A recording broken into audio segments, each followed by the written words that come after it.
It's a slow me down kind of thing, which is important. The more we up the speed in our vehicles or in our computers, we need the counterbalance. The world isn't counting on a little whittled figure by any means, but we do need that here and here. Whether it's wood carving or knitting or whatever it is, slow art is about as therapeutic as I know of. That's what keeps me going. It feeds my soul, and I am delighted when I can hook somebody else as well.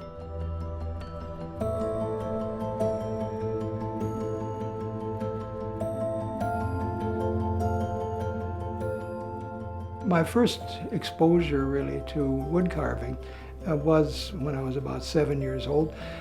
We lived just near Hoffman, Minnesota on a farm, and had a country school. It was the same country school, that one-room school that my mother had attended as a kid. There were about 17 of us in the school, and we would very often, a lot of us would carry pocket knives, and during recess or noon hour or something like that, we'd go out and whittle. In the mid-1960s, 1965, I went to Augsburg College in Minneapolis. I was in the choir there, and we had a European tour that summer.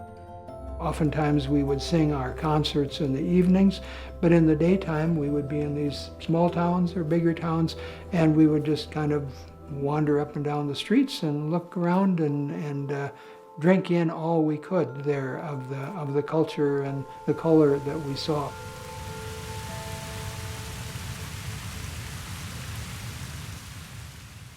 I was also drawn to wood carvings because I had not seen anything like that in the States. We had whittled in country school and things like that, but in Norway there were tourist shops. When I saw these little, figures this tall, it was just sort of love at first sight. I've fiddled around with a knife ever since I was a kid. That can't be that hard. That looked really fun. I carved this one it says, "Congratulations, Carl." That's our older son. Decorah High School graduation, May 29th, 1994. So that was a graduation gift that he got. There was not really a well drawn out plan. Everything that had to do with not only wood carving in general, but this sort of a whittling thing, just not with a whole arsenal of tools, but just a knife like this, that I carry those with me pretty much all the time, and that it just grew and grew and grew. Eventually had access to a bandsaw, so I could saw out the shape of a horse, for example, and to get rid of some of the waste wood that I didn't want on there anyway. I never got tired of it, just became more and more fulfilling.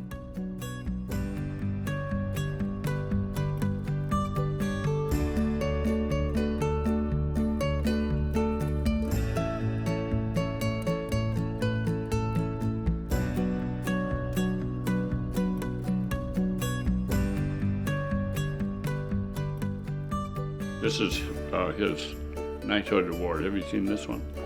That's from King Harold, and there's a medal there. Well, that was a big deal. I mean, he's a knight of the realm.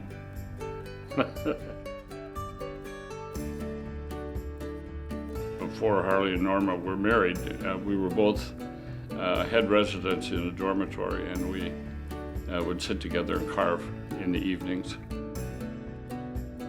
Harley's carvings, his figures, they represent life in the Midwest. Western Minnesota, actually, is where these immigrant families had farms, and he was carving his uncles and his neighbors. They tell the story of Norwegian-American immigration in the Midwest. What you have in some of Harley's carvings is lore that's sort of extracted from his acquaintance with farmers and neighbors and people who sort of made their life in an immigrant community. He pulls that out and puts it into form that lasts. That tells a story. I mean, there's two people there. They're working on a job. They're moving this great big boulder. It's a sort of farming couple, you know, rocks in the fields. That was a big deal.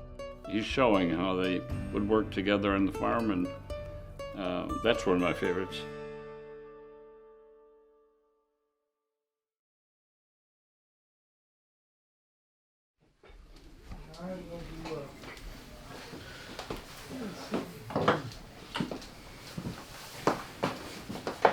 I think I'll probably do a lady. I'll do a guy. I'll do a lady. He does Scandinavian-style flat plane figure carving.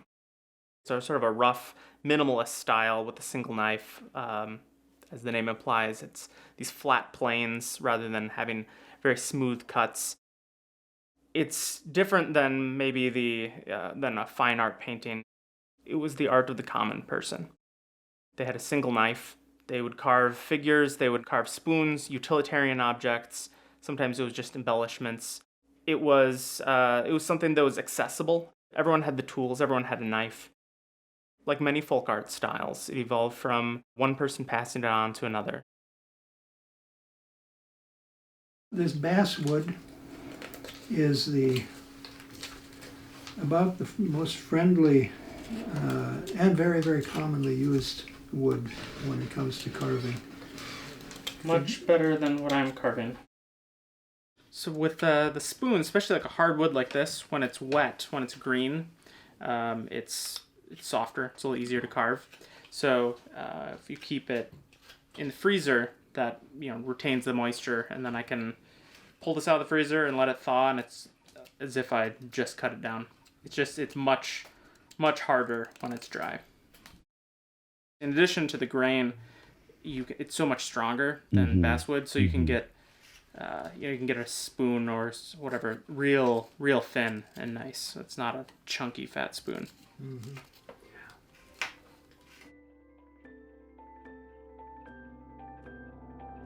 We have photos of me as a toddler, literally in a diaper, wood carving, and even younger, standing at my father's knee, watching him carve. So I was definitely his youngest student. I think my parents gave me a knife when I was 3 years old. It's definitely been important to him to pass that on and to see me wood carve. I think more so it's important to him though to see me enjoy handwork. Whether it would be that style of wood carving or anything else, I think he just wants me to enjoy work with my hands and making things.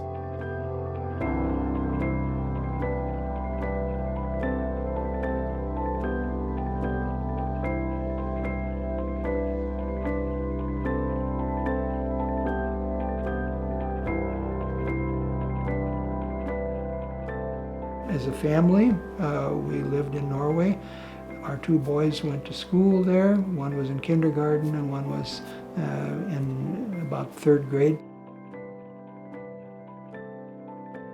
When we lived in Norway, we lived in a small town up in the mountains, and there were people there that said, "Could you teach a class here?" And I was kind of, well, gee, that's kind of why I came here we came here. It was a tradition of whittling that not everybody still had. In fact, most of it had just sort of trickled away through the years. Here I was, young enough to be a child of them, and I was the teacher. But there again, that was very, very helpful because I could maybe do some of the technical things, but they could tell me the stories, and they could tell me the cultural background for all this kind of stuff. In the 1960s and 70s, something called Hansen's Law kicked in with full gusto in many Scandinavian American communities. A principle named after Norwegian immigrant and scholar Marcus Lee Hansen, who said the third generation tries to remember what the second generation tried to forget. Norwegianness and Swedishness was something to be recaptured and reclaimed.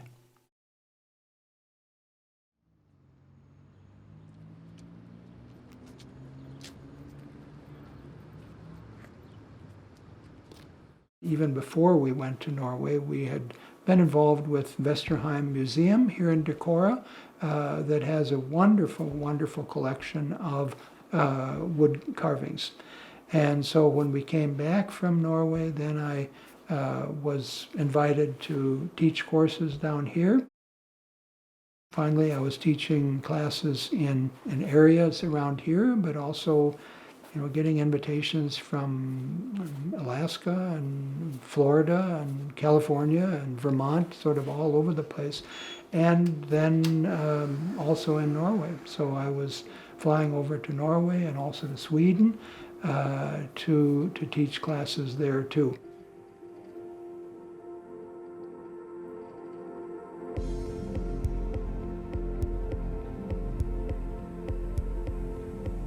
She's making lefse, L-E-F-S-E, sort of a potato lefse.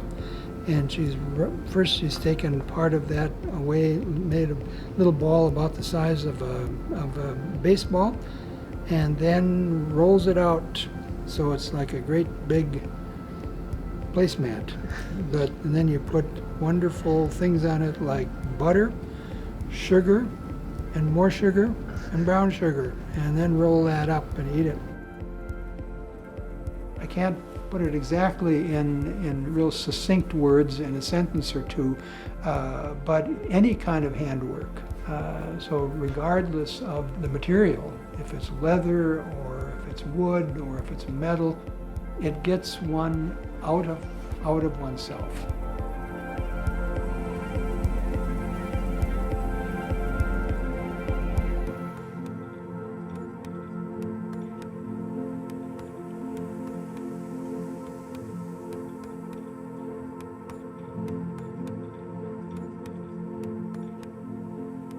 Oftentimes when I'm teaching a class, we start out with something just to get us to use the knife safely and effectively. Oftentimes we start out with just doing a carrot. I call this a 1-carat necklace or necktie.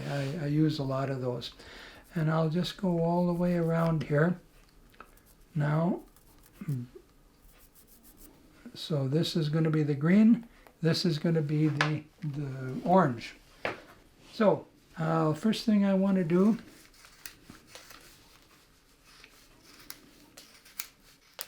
is kind of do the shaping of the carrot. This is nice basswood, which is a pleasure to carve. Now I want to sort of show off where the green is going to come in. Notice that I push or I pull really on the back of the blade.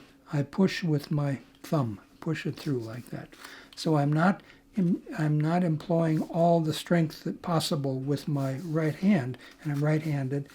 So rather than pushing as much as I can, I like to be in control, so I'm sort of steering with my right hand, but I'm really doing the hard work.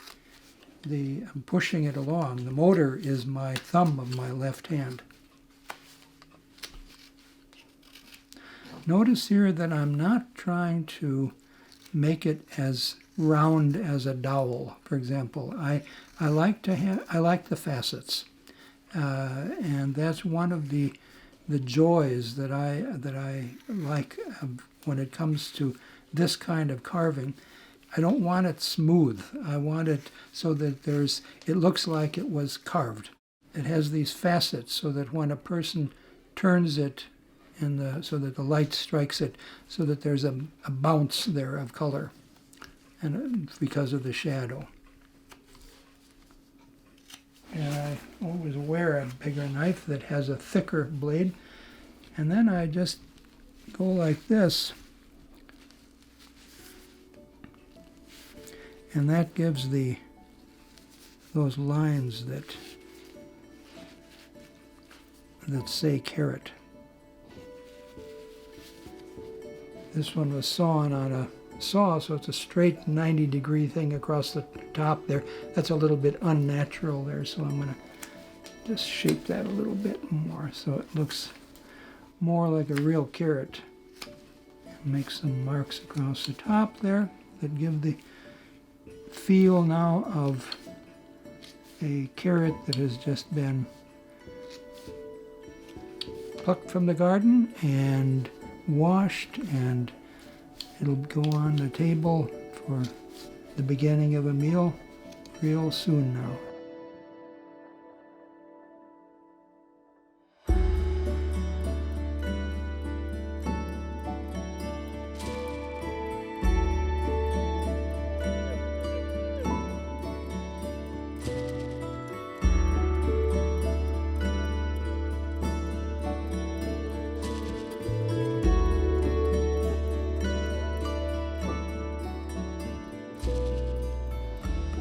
I got involved through Vesterheim.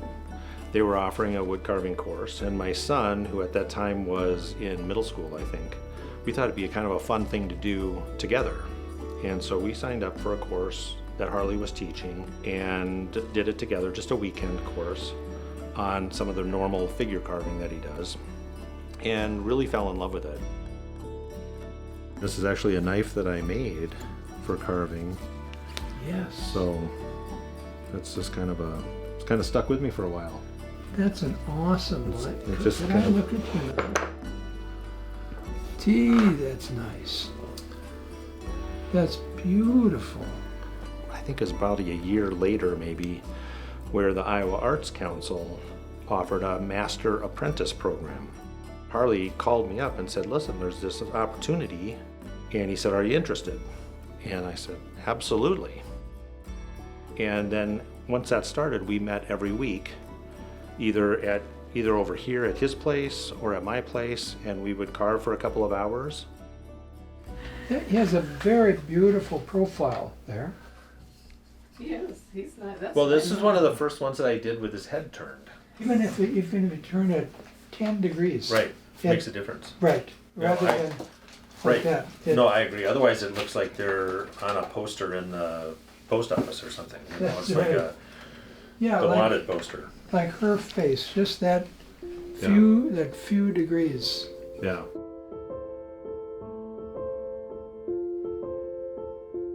Early on, you have a figure and it's just kind of standing there and it's pretty blocky, and you're just hoping that it looks like kind of like a person when you're done.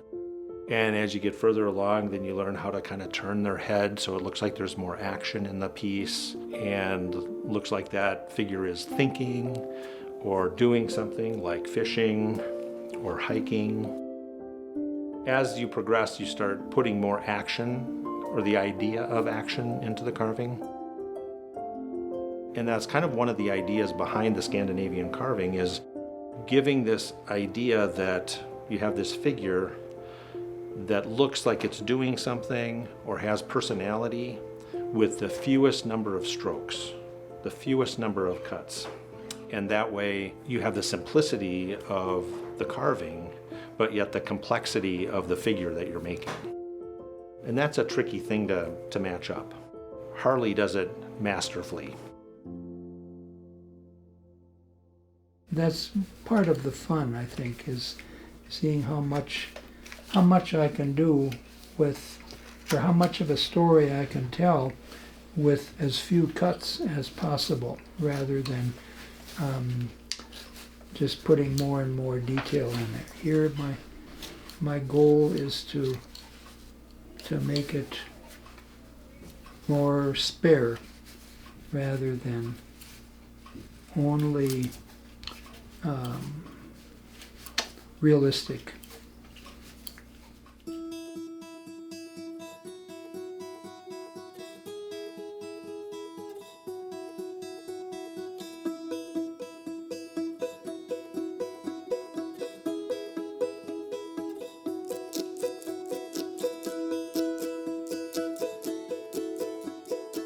Part of the enjoyment of wood carving is not only the act of making, but it's the act of making in community. Harley and I have started up a wood carving club where we've taken some of our friends and people in the community. We meet once a week on our deck and we wood carve. And it's been a safe way to gather as a community, but also to make art and to talk and have fun. That's really the joy that I think a lot of Harley's classes bring to people, that you're in this environment, this electric environment where people are excited and they're learning and they're talking. And I think it's made it easy for so many people to enjoy folk art and enjoy making things with their hands. He's really democratized handwork and wood carving and lowered the barrier to entry. Harley always says, if you can peel a potato, you can wood carve.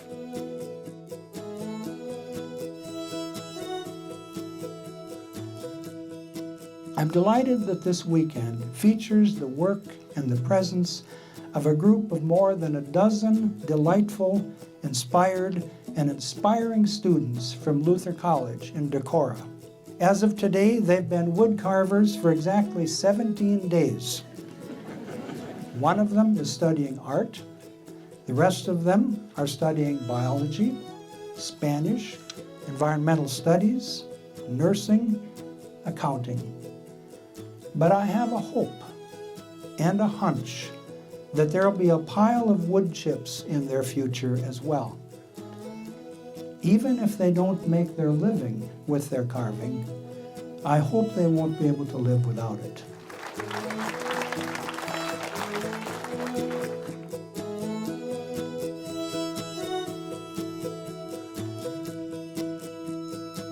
I learned that nothing teaches me as much as when I am trying to teach someone else. It's greased the way for connection with other people that I would never have been able to meet. And that's been the big joy. It's hookedness into something that one really enjoys doing. And again, that's here, not as much as it is up here.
Postcards is made possible by the Minnesota Arts and Cultural Heritage Fund and the citizens of Minnesota.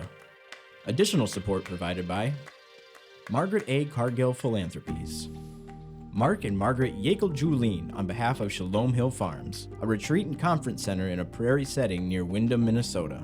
On the web at shalomhillfarm.org. Alexandria, Minnesota, a year-round destination with hundreds of lakes, trails, and attractions for memorable vacations and events. More information at explorealex.com.